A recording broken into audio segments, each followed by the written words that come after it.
when he dies, he is coming back to let everybody know there's an afterlife. Would you give him a month, though?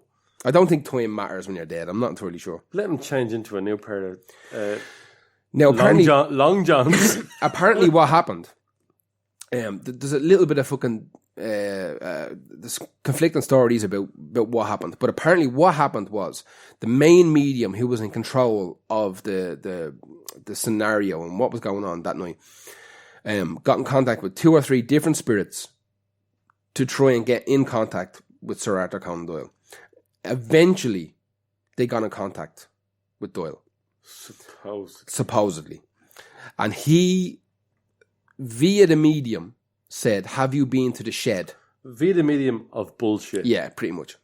Said, have you been to the shed today?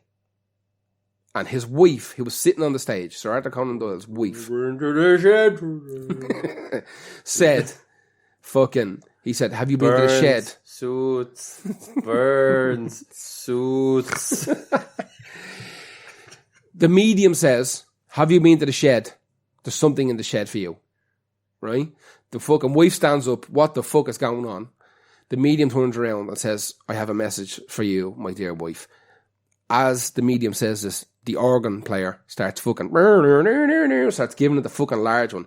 Everybody in the audience starts screaming. Stop playing. 10,000 people. Yeah. Stop playing the organ. We need to hear what fucking Sir Arthur Conan Doyle has to say to his wife. Start screaming. The whole fucking thing is shut down. It's the end. No way. Yeah. Wow. Right? The whole thing's over. The medium the organ stops playing. The people lie down. The message is being conveyed to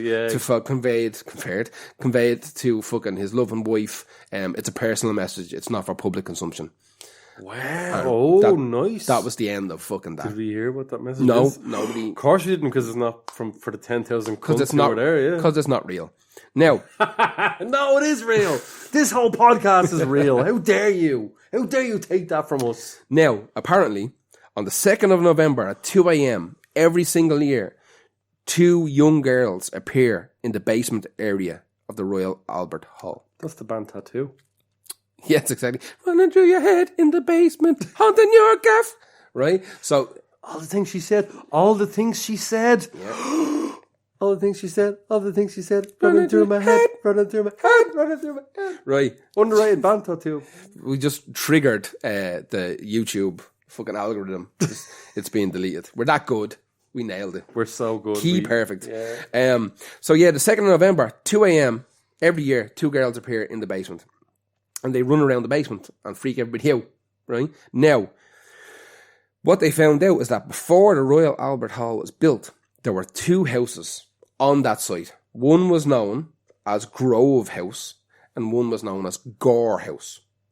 Okay? I don't think that's anything to do with like Gore, right? Just Gore is a popular name in England. Yeah. Martin Gore, Depeche Mode. Exactly. So you had Grove House and Gore House that were on the site of where the Royal Albert Hall was built. Now, apparently, in the basement of Gore House, there was a brothel where there was many unexplained disappearances of women. Disappearances of penises. Yes, disappearing fucking, yeah. Okay. Disappearing fucking jip inside gobs, right? So, where the 2 girls appear apparently is on the where the 2 girls we got Jip in twice. Where the girls appear apparently is on the site of where Gore House was, where the prostitution den, the fucking the whorehouse essentially was. That's where the 2 girls appear. 14-year-old girl got strangled there. Quite possibly. I don't know. I mean, don't strangle anyone, but especially don't do that. Now, apparently every year as well, sorry, not every year, but every couple of months, there's a man seen running around the hall, and he's wearing... That's Giles Holland, man. It could be Giles Holland. That's pretty much Giles Holland. There's a man seen running around where the organ is, okay? On the lower part of the body. There's a man seen running around. Now, he fits the description of the man who originally installed the organ into the Royal Albert Hall. Holy shit. So we've seen every year. Now, the most current regular... This is why I couldn't use... why I had to use Iggy Pop. Okay? I could have picked from 100 different artists that have live albums in Albert Hall. Yeah. I picked Iggy Pop because I don't think we touched on Iggy Pop before. But the most recent documented thing was... This is fucked up. In 1990, do you remember the comedian Jasper Carrot? I do.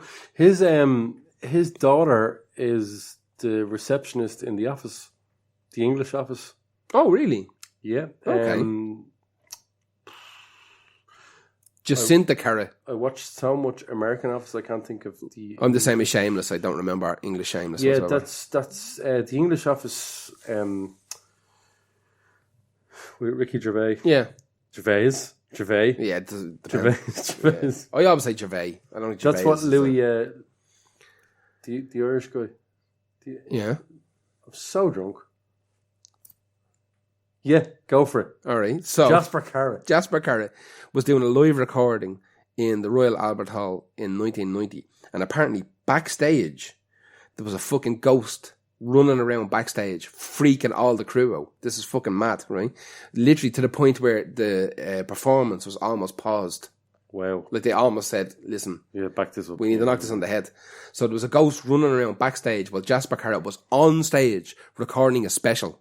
Right? Now, also, He used to be one of my favourite comedians. I used to love him as well. Absolutely loved that guy. Apparently, during the exact same performance, there was an empty seat on one of the balconies that was always constantly lit up by one of the floodlights that was empty.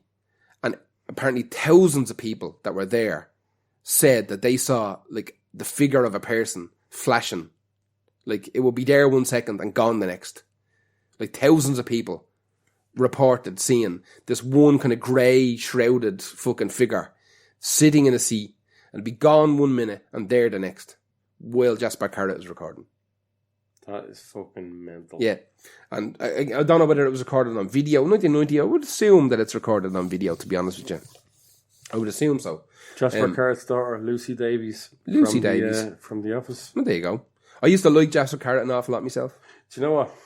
He was one of the fun comedians. He was genuinely, you know what? When we were growing up, the biggest ones for us would have been Billy Connolly. Yeah. Because Billy Connolly was untouchable back then. But Jasper Carrot, for me, would have been one of my absolute favourite comedians. And I love that he didn't do any, like, he didn't really do any acting or any of that. He just came out and did his thing. He got sick, didn't he? Yeah, he got a little bit sick. Yeah, by the end of it. Yeah, I think that's probably why he didn't end up going into Jasper Carrot had this just absolute delivery of me and you. Yeah, just he was absolute normal. like a everyman fucking comedian. Yeah, that's I'm why an absolute massive fan of him. That's crazy, though. Yeah, but during that was the last proper big ghosty story From the Royal Albert Hall. Who's your next one? My next one is Cigaros. Okay, I think I read a little bit about this one. And this isn't a haunted story. No, it's just a mad place. At all.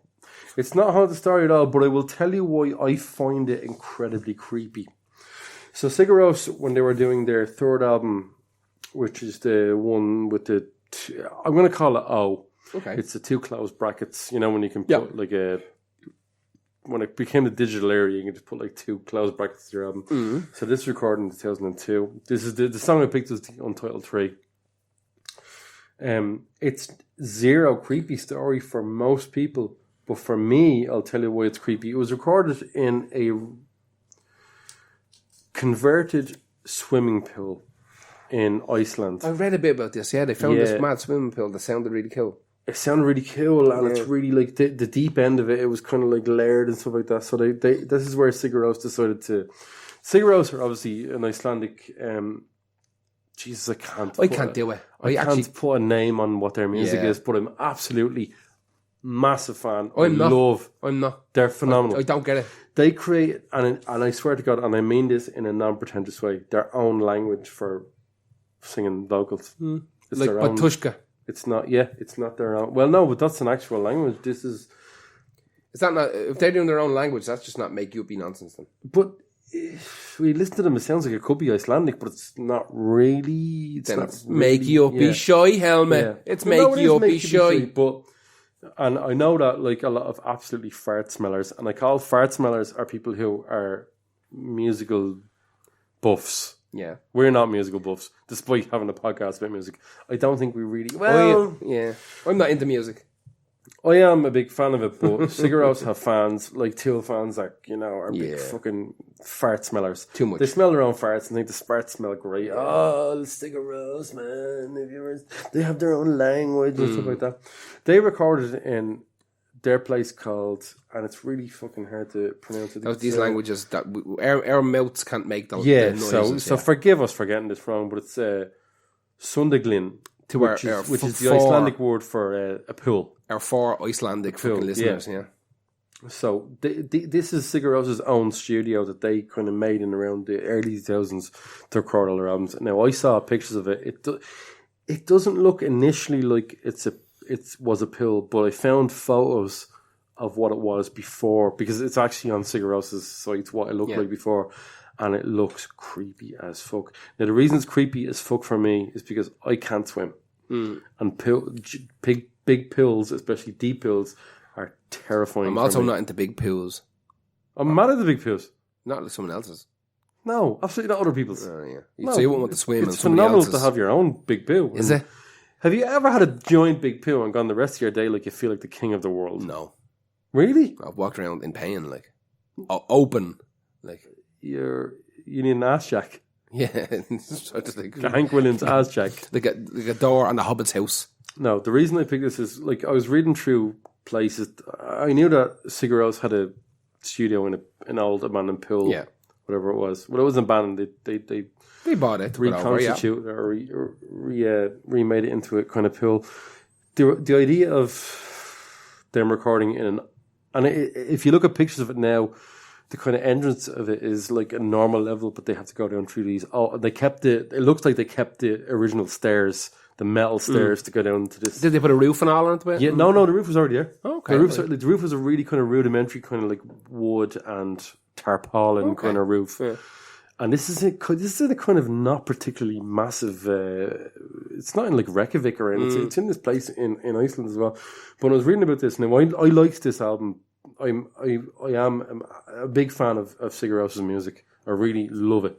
I really love how creepy the fuck it is. And this is the creepiest song, I think, from this, which is why I picked it. But the reason I picked it is because it's not haunted.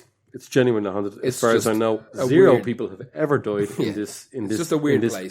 In this old pool from the 80s or the 70s, whatever it was made. And if you look up pictures of it, you'll find this one still of the guy who owned it, I think, and his family about to go swimming in it, and it's creepy as fuck. But the real reason it's creepy is because I'm terrified by swimming pools. This is a personal story. Yeah. I'm digging deep here into a personal story. I can't swim.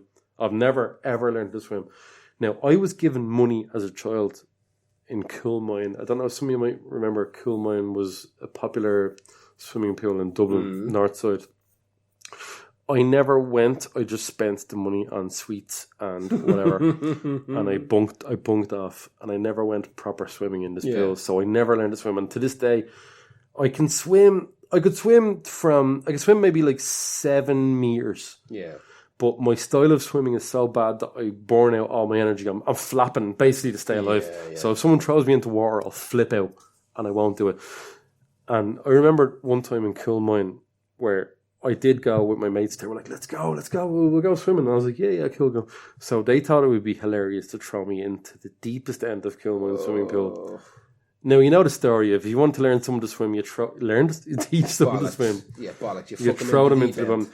I was genuinely a child of that theory. Yeah. And I'll tell you right now, it doesn't fucking work. No, it doesn't. It does not work. No. I love swimming, but as a child, I wouldn't get into a pool after I saw the movie Jaws.